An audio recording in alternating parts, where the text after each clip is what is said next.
Alright, well, it's cold and snowy out today, so that kind of means when I like to cut wood when it gets cold outside. So I thought I'd give you a little rundown of just my saw lineup and just a little, maybe a little sharpening tutorial, some tips what I've learned over the years. So I'll just give you a rundown on the saws here. Kind of got them smallest to biggest. So this one is a MS260C. This one is a Wood Boss 024 AV. This one's a 026 Pro, and that one is a 034 Super AV. So the AV stands for anti-vibration. These three, I think these are 14s, and that might be a 16, and then this one's a 20.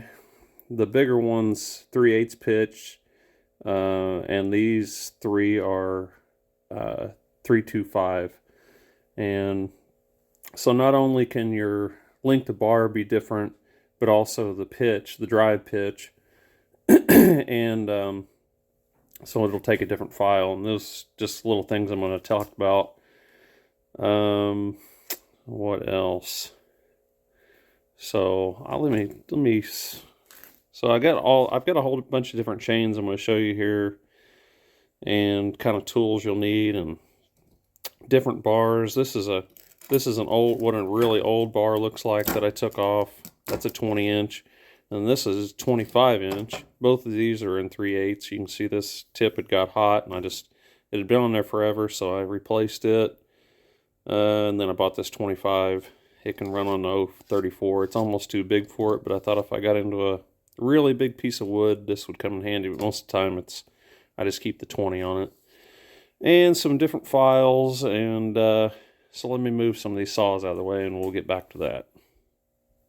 All right, let's start with the files and what you're going to need.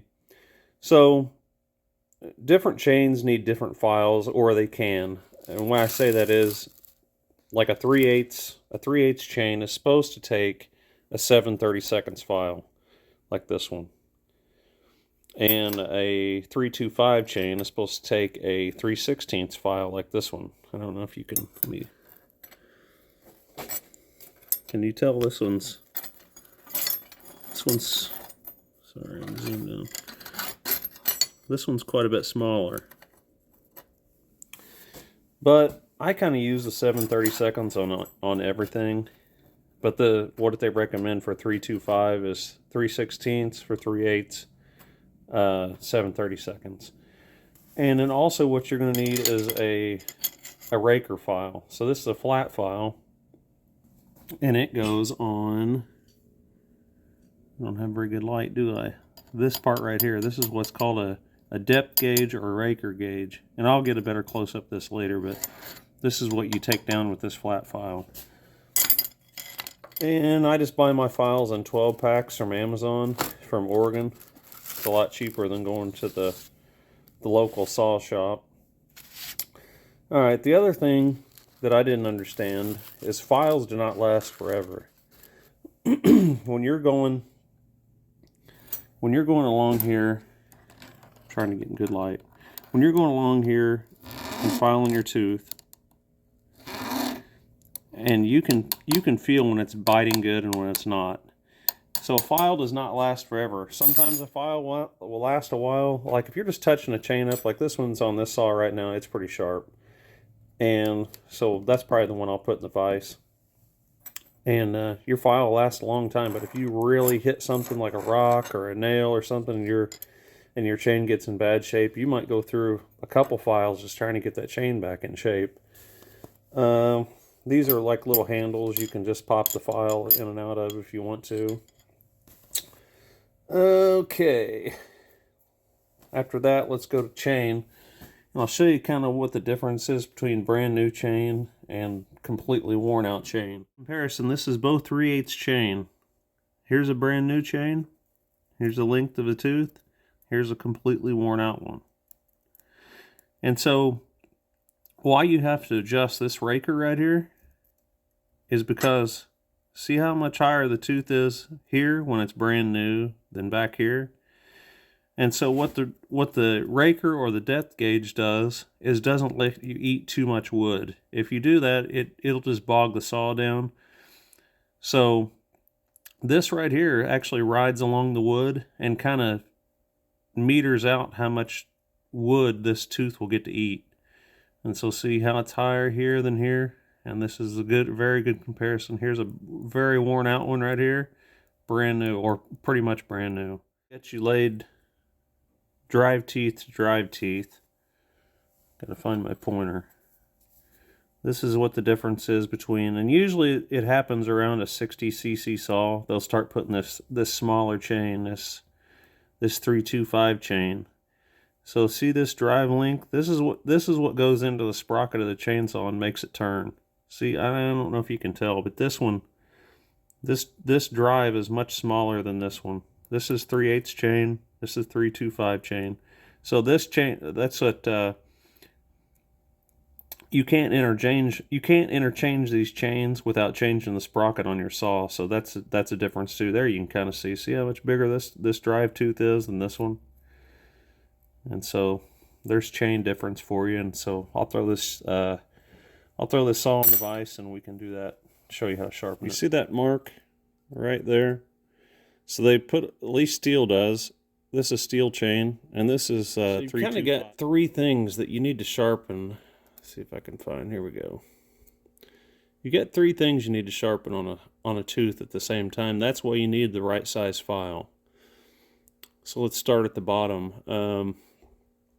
For one thing, they call this part here the gullet. And so if you don't keep this out, you'll kind of make a big jump right here, and the wood will be hitting that.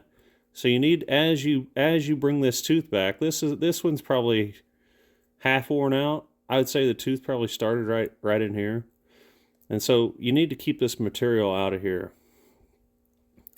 And then what you got is your side plate. And I've got it zoomed in so tight it's hard to see if I can find it. So the curve right here, this is your side plate. That's one thing you need to sharpen. You've got your tip right here, and then you've got your top plate. And so that file basically needs to fill, you're sharpening three things at one time. That's why your file really, it can almost be too big. That's why I said I use 7/32 pretty much on everything.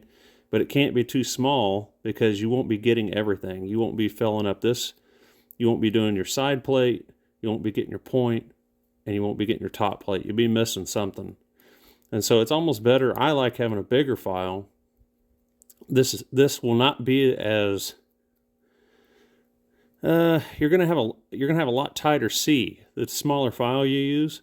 So I like using the bigger one and kind of getting this bigger C in it. Probably I need to use my 7/32 because it's probably what it's been sharpened with before. And I'll go ahead and do that real quick. I had to look at that tooth. Okay, I see it. And let me get my file. Well, without dropping my camera. Oh, I'm not a very good cameraman. Oh, that's good.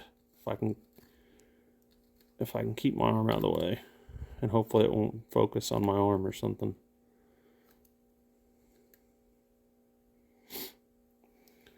Alright, now I gotta find out which one that is. Right there. I'm gonna bust out a new file. Maybe I'll show you on a file that I know is worn out. Maybe you can hear the difference the way it won't bite.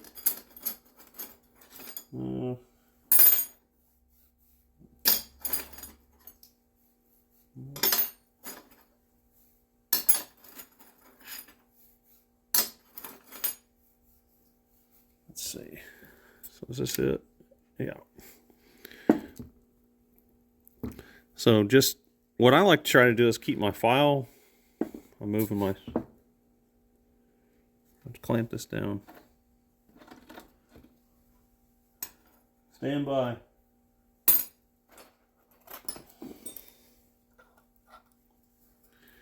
I'm locking you down. Yeah. All right. There we are. Okay. Let's just use this one. It's already got a handle on it. All right. Like what I like to do is, so you're looking at if if you can see right there, you're trying to keep your angle. Trying to keep it, the angle they've got on the tooth and keep your file level this way. And at least that's what I try to do. And I mean, practice makes perfect. And then so all you want to do is you're cutting on your forward stroke, and then you're just letting it drag back. You're pushing on your forward stroke and you're letting it drag back. And there you can already see some file start to come out. Let me get a brand new one. And what you want to see is, like I said, side plate, tip. It's dirty. Still dirty. Everything looks dirty when it's zoomed in that far. Side plate, tip, and top plate. And a lot of times you'll see this top plate with a little burl roll on top of it. So let's see if we can do that. It's hard to do with the camera in your way. Let's see, baby. So I'm pushing, cutting, and then I'm just dragging back. And you're starting to get out. I'm going to have to put my chain brake on. There we go. Now you're not going to get away. So we're pushing, I'm dragging back, pushing, dragging back, pushing, dragging back, pushing, dragging back, pushing, dragging back. And you can kind of feel as it starts to really just glide in there, that tooth is probably good. Let's see if we can find. Yep, she's cat claw sharp now. I mean, so there's nothing to it. Just like I said, this is a lot harder to do because this camera is kind of right in my arm. Just push, drag back, push, drag back, push, drag back. And then so you can take, let's see if I can find something flat here. Maybe we can just take this file. But you know what I really do? Your raker right here, I probably get a little more aggressive than I should. But especially if you're not used to running a saw, you don't want to get that super, super aggressive because it's really going to be, especially if you got a saw with power, I mean, it'll about rip it out of your hands. So you can take something flat here and go tooth to tooth. I don't know if you can, I hope you can see that. Let me get another pointer here. Go tooth to tooth. Right there, you can see there's daylight under that raker. So that means at least this tooth is going to eat something. So what I do, whenever you flat file these rakers, you'll see a like a file mark in it. And kind of when those, and if you run a saw enough, I mean, you'll just know by feel. But whenever those hash marks disappear, you know, just hit it with one stroke. You don't have to go crazy. I'll do that real quick, even though it probably doesn't need it. Hopefully I won't hit the camera. Just, you know, in this file, these are what these made for. Let me see if it's gonna, see there's no filing here on the sides. See the filing in this? No filing. So if you were to touch this tooth, it won't hurt it. So then just take one hit on it. That one didn't bite very well. There you go. Like I said, this is hard to do because the camera's right in my way, but just take one, whoop, go to the next. Oh, and these right here, when you're filing, of course you're going to flip your saw. Let me pull this chain back.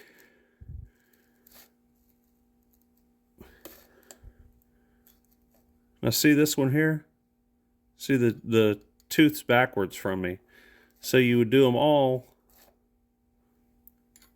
this side, every other tooth, then flip your saw around, do it the other way, and you only want to do your rakers on the side you're filing your teeth.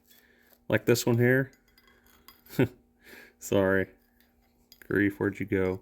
Yeah, so this one here, since you filed this tooth on this side, this is the one you'd see. And you can see how that flattened that tip of that raker off.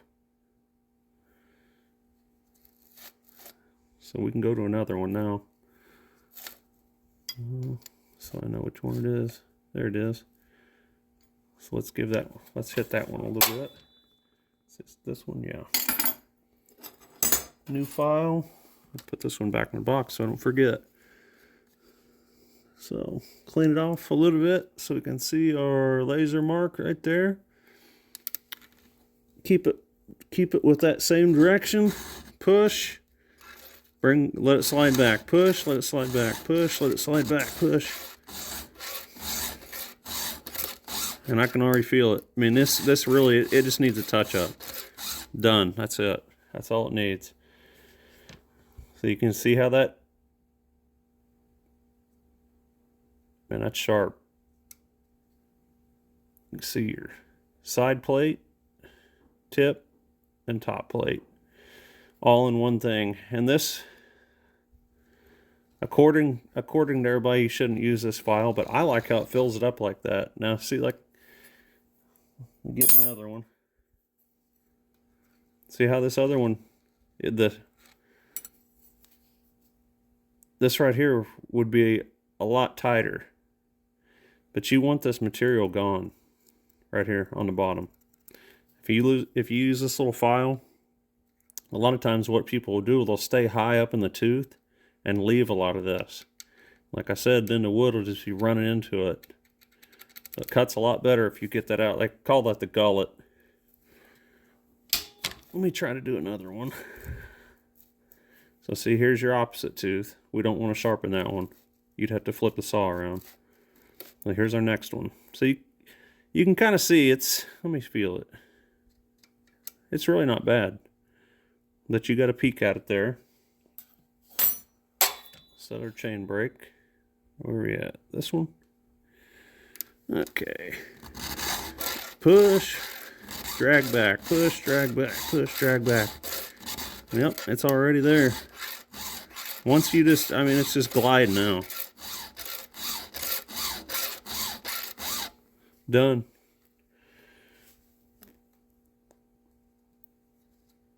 Yep, see, those are just little shavings. I mean, I promise you this thing will cut beautiful. Even though they say that's not the file you're supposed to use, I found I mean, I like it. And it really fills that void up good. Where you're getting everything all in one shot. Let me see here. See how that one's kind of got a... I can't really tell. It's getting dark. But I'll give you one more little...